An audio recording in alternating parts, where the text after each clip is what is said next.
Last के 30 दिन बच रहे हैं बच्चों और एनसीईआरटी को 10 बार पढ़ लिया है और अभी भी सर मॉक टेस्ट के अंदर फुल सिलेबस टेस्ट के अंदर हमारे 360 में से 360 नहीं आ रहे हैं। हमने सर बहुत बार रिवीजन करके देख लिया, हर चैप्टर को अच्छे से पढ़ के देख लिया, लेकिन फिर भी कुछ ना कुछ कमी रह जाती है और नेगेटिव हो जाते हैं। सर हम ऐसा क्या करें कि हम 360 में से 360 2026 वाले पेपर में हम लेकर आए और हमारा नीट में सिलेक्शन कंफर्म करें। तो बच्चों आइए हम 30 डे स्ट्रेटेजी के बारे में बात करने वाले हैं एंड हम लोग यहाँ पर डिस्कस करेंगे उन सारी छोटी बातों को जिस पे अगर हमने ध्यान दे दिया तो 30 दिन के अंदर आप बायोलॉजी में 360 आउट ऑफ 360 100% लेके आएंगे। सबसे पहली चीज जो हमें ध्यान रखनी है वो है हाई वेटेज चैप्टर्स। जी हाँ बच्चों, जो चैप्टर्स सबसे ज्यादा वेटेज वाले हैं उन पे हमें सबसे ज्यादा फोकस करना है। जी हाँ बच्चों, इस केस में हम लोग जो फोकस करेंगे वो सबसे पहली चीज ध्यान देंगे किस पर? जेनेटिक्स। जेनेटिक्स आपको सबसे ज्यादा स्कोर करने में मदद करती है। इसके साथ साथ आप इवोल्यूशन नाम का चैप्टर भी पढ़ डालिए क्योंकि दोनों को कनेक्ट करना काफी आसान है। जी हाँ बच्चों, इवोल्यूशन आप ज़ूलॉजी में पढ़ते हैं, जेनेटिक्स आप बॉटनी में पढ़ते हैं, लेकिन इसको अभी रिवाइज करते हुए दोनों को साथ में पढ़िए। एंड तीसरी चीज ह्यूमन फिजियोलॉजी, ये यूनिट आपको बहुत बढ़िया स्कोर करने में मदद करती है। ये यूनिट आपको सबसे ज्यादा इंटरेस्टिंग लगती है तो इसके अंदर तो आपके एक भी मार्क्स कटने नहीं चाहिए बच्चों। तीनों यूनिट्स को आपको सबसे ज्यादा फोकस करना है और इसके अंदर पूरा स्कोर करने की कोशिश करें, इसमें एक भी नेगेटिव करके ना आए। इसके लिए आप बहुत ही सिंपल काम कर सकते हैं। इसके अंदर हर चैप्टर पे आप एटलीस्ट 200 क्वेश्चंस प्रैक्टिस कर लीजिए एंड उसके एक्सप्लेनेशंस लिख दीजिए। दूसरा हम फोकस कर लेते हैं मीडियम वेटेज चैप्टर्स पे। मीडियम वेटेज चैप्टर्स में आपको cell cycle, human and plant reproduction यानी sexual reproduction in flowering plant and human reproduction जैसे chapter, reproductive health, photosynthesis, respiration, plant kingdom and frog and cockroach, ये वो medium chapters है जिनके ऊपर अगर आपने ध्यान से, इनके सारे फिक्स टाइप के क्वेश्चंस आते हैं, फिक्स जगह से आते हैं, इनके ध्यान से आपने छोटे छोटे फ्लो चार्ट्स भी बना लिए ना बच्चों, मैं आपको गारंटी दे रहा हूं इसमें आपको सिक्वेंशियल चीजें चलती हैं, आपको फिक्स साइकिल्स याद करके जानी होती हैं। तो बिना देखे इनका 1 पेज नोट बनाइए, उसको रिपीटेड टाइम रिवाइज कीजिए, मैं आपको गारंटी दे रहा हूं इसके अंदर आप बहुत अच्छा स्कोर कर लेंगे और ये आपके नेगेटिव्स बचाते हैं क्योंकि सबसे ज्यादा नेगेटिव आप इन्हीं चैप्टर्स में करके आते हो क्योंकि ये चैप्टर्स तो आपने बहुत स्ट्रॉन्ग कर लिए होते हैं, इन चैप्टर्स पे आपका ध्यान उतना नहीं जाता। तो मैं आप लोगों को इस चीज पे फोकस करने को कहूंगा कि इन चैप्टर्स के क्वेश्चंस को ध्यान से करके जाइए। फिक्स टाइप के क्वेश्चन है, फिक्स पैटर्न है, इनमें भी आपको at least 150 question for each chapter focus कर लेना है। जी हाँ बच्चों, मैंने यहाँ पर आपको 200 क्वेश्चंस का टारगेट दिया है फॉर ईच चैप्टर और इसमें मैं आपको 100 to 150 questions for each chapter target दे रहा हूँ। ये अगर आप कर लेते हैं और इनके तो आपको फ्लो चार्ट्स बना लेने हैं, बिना देखे उन फ्लो चार्ट्स को याद करना है। अगर आपने कर लिया तो इसमें आप बहुत अच्छा स्कोर करेंगे। तीसरी चीज जिस पे सबसे ज्यादा आपको फोकस करना है वो है मिस्टेक लॉग।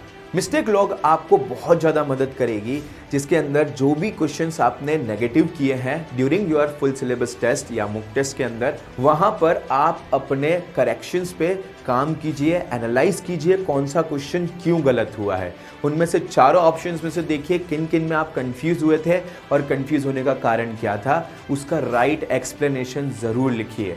जी हाँ बच्चों, आपके पास एक मिस्टेक लॉग होनी मस्ट है, बहुत ज़्यादा ज़रूरी है। मिस्टेक लॉग आपको मदद करके देगी अपने इनकरेक्ट क्वेश्चंस को आइडेंटिफाई करने की। इससे आप एग्जैक्ट उन टॉपिक्स को आइडेंटिफाई कर पाओगे जो टॉपिक्स आपके वीक हैं।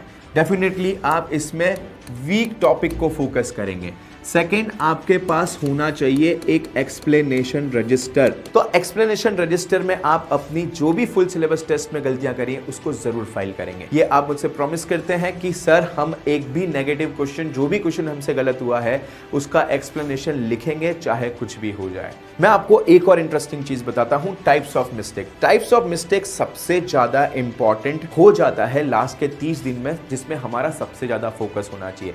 हाँ बच्चों, मैं आपको वो मिस्टेक्स बताता हूँ जो आप रिपीटेड टाइम करते हैं। हमारी बायोलॉजी के अंदर हम सबसे ज़्यादा जो एरर करते हैं वो है रीडिंग एरर, क्योंकि सभी बच्चों की बायोलॉजी बहुत अच्छी है। आपने 2 वर्ष तैयारी करी है या आपने 1 साल ड्रॉप लेके तैयारी करी है, लेकिन आपने टाइप्स ऑफ एरर पे ध्यान नहीं दिया, इसलिए आपको फिर से ड्रॉप करना पड़ रहा है। तो जी हाँ बच्चों, जिन जिन बच्चों का इस तरीके का माइंडसेट है कि हम अपनी गलतियों को आइडेंटिफाई नहीं कर पाते या एक्सेप्ट नहीं कर पाते, तो कहीं ना कहीं आप नीट में अपनी सीट पाने से कहीं ना कहीं बच जाओगे।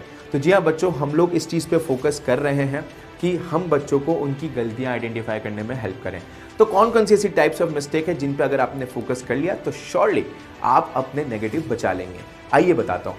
सबसे पहली मिस्टेक जो बच्चा करता है वो होता है कंसेप्चुअल एरर। दूसरी एरर जो बच्चा करता है वो होता है रीडिंग एरर। अधिकतम बच्चों की नीट में रीडिंग एरर होती है। रीडिंग एरर को सही करने के लिए आप incorrect statement, wrong type statement, right type statement, है ना, find out the correct statement, और या फिर कुछ इस तरीके के जो छोटे से वर्ड्स छुपे हुए रहते हैं, हिडन क्वेश्चंस होते हैं, उनको अंडरलाइन कीजिए। ये अंडरलाइन करने से आप एटलीस्ट मिस्टेक करने से बचेंगे। अगर 5 स्टेटमेंट क्वेश्चन है, 4 स्टेटमेंट क्वेश्चन है, तो उसमें बड़े बड़े राइट एंड रॉन्ग लगाइए, आपको स्टेटमेंट करेक्ट और इनकरेक्ट मिल रहा है। तो तीसरी जो मिस्टेक बच्चा करता है वो करता है एनालिटिकल एरर। एनालिटिकल एरर में बच्चे के पास सबसे बड़ी प्रॉब्लम जो आती है कि क्वेश्चन को किस तरीके से एनालाइज करें, किस तरीके से उसको सॉल्व करें। इसके लिए अगर आपने उस टाइप के क्वेश्चन की प्रैक्टिस नहीं की होगी, सिमिलर टाइप की क्वेश्चन प्रैक्टिस नहीं की होगी, तो आपको मिस्टेक हमेशा फेस करने को मिलेगी। जी हाँ, ई-सरल ऐप के अंदर फिक्सिट करके एक हमने ऐसा बटन दे रखा है जहां पर जिस टाइप की गलती आप करते हो उसी टाइप के सिमिलर क्वेश्चन आप प्रैक्टिस कर सकते हो। तो ई-सरल ऐप पे ये चीज़ बिल्कुल फ्री में मिल जाएगी आपको जब आप इसको इंस्टॉल करेंगे, और आप फ्री टेस्ट जो AIFTs अभी चल रहे हैं वो अगर आप देते हैं तो उसके अंदर जो भी मिस्टेक आप करेंगे, जो भी गलती करेंगे, वहाँ पे फिक्सिट से आप सिमिलर टाइप के क्वेश्चंस को प्रैक्टिस कर सकते हैं। ये आपके लिए बहुत फ़ायदेमंद होने वाला है। चौथी जो एरर करता है बच्चा वो कैलकुलेटिव एरर करता है। ये कैलकुलेटिव एरर यूजुअली जेनेटिक्स जैसे टॉपिक में आपकी होती है। इसमें आपको काम रहना है, बेसिक मैथ्स का यूज़ करना है जो फिजिक्स में आप लोगों ने पढ़ी है, एंड प्रैक्टिस करते जाना है। अगर आपने कैलकुलेटिव एरर की आपकी आदत है तो उस केस में आपको सेम टाइप के क्वेश्चंस बार बार रिपीटेड टाइम कर लेने हैं। बेसिक टेबल्स को रिवाइज करना है, कैलकुलेटर्स एंड फ़ोन का इस्तेमाल नहीं करना है बेसिक कैलकुलेशन को सॉल्व करने के लिए। लास्ट, जिसको आप सभी लोग बड़ी अच्छे से पहचानते हैं, आपकी सबसे फेवरेट टाइप की एरर है एंड आपका सबसे फेमस एक्सक्यूज भी है ये कि सिली एरर, सिली मिस्टेक सर हमसे बहुत ज़्यादा हो जाए। सिली मिस्टेक का मतलब समझ लीजिए, आप गोला गलत भर देते हैं। अगर आप लोग AIFTs दे रहे हैं और AIFT के अंदर मान लीजिए आपने ऐप के ऊपर बेसिकली सर्कल्स भरे हैं, लेकिन आप उसको पैरेलली सर्कल की प्रैक्टिस आप करते जाइए। उसके लिए आप OMR के प्रिंट्स निकाल लीजिए। बिल्कुल हमारा जो पेपर है वो नीट के पैटर्न के ऊपर बेस्ड होता है, तो आप एग्जैक्टली उसकी फाइलिंग कर सकते हैं। तो अगर आपने ये कर लिया तो मेरे हिसाब से आपके नेगेटिव सबसे ज़्यादा बच जाएंगे, यानी कि आप सिली एरर करने से बचेंगे। सिली एरर को बचाने के लिए आपको प्रेजेंस ऑफ माइंड की सबसे ज़्यादा ज़रूरत है, फोकस की सबसे ज़्यादा ज़रूरत है। इसके लिए मैं आप सभी को एक टिप देता हूं कि आप 5 मिनट से 10 मिनट का मेडिटेशन रोज़ सुबह उठ के ज़रूर कीजिए। 10 मिनट का मेडिटेशन आपको काफ़ी हेल्प करेगा फोकस रहने में। लास्ट स्ट्रेटेजी जिस पे आपको फोकस करना है which is speed and accuracy. Speed and accuracy में आपको मैं क्लियर कर देता हूं, आपको सिर्फ 35 से 40 मिनट्स के अंदर बायो का पेपर कंप्लीट कर देना है। इसकी प्रैक्टिस आपको इन 30 डेज के अंदर करनी है। अभी तक आपने अपनी स्पीड पे काम नहीं किया है तो आप स्पीड टेस्ट दे सकते हैं जो ई-सरल ऐप के ऊपर अवेलेबल है।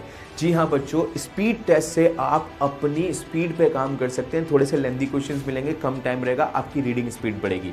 सेकंड, एक्यूरेसी टेस्ट भी आप दे सकते हैं जिसकी वजह से आप लोग उन छोटी छोटी चीज़ों पर ध्यान दे पाएंगे, उन स्टेटमेंट्स पर ध्यान दे पाएंगे जिन स्टेटमेंट से रिपीटेड टाइम क्वेश्चंस बनते हैं। बिल्कुल क्लोज स्टेटमेंट्स, असर्शन रीजन में आपको बहुत ज़्यादा हेल्प मिलती है अगर आप एक्यूरेसी टेस्ट देते हैं तो।